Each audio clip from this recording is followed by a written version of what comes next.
خير يعني يا امي، عايزاني اجي ليه دلوقتي؟ حاضر ماشي انا جاي اهو. في عادي. ما اعرفش، امي بتقول لي تعالى دلوقتي. تعالى دلوقتي؟ خير، ايه اللي حصل؟ هو اكيد بخصوص الموضوع بتاع ان هدير اختي ولا مش اختي.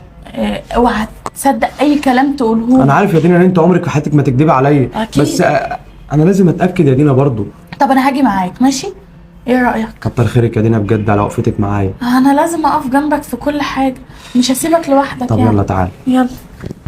انا عايز افهم برضو انتوا موقفين ورا الستاره ليه؟ استنى بس يا محمد واحنا هنفهمك كل حاجه. دلوقتي عادل زمانه جاي وهنكشف حقيقه دينا قدامك. ايوه يا ابني، عندك حق يا هدير. ادارة بقى، يلا قومي افتحي يا هدير الباب. حاضر. ماشي.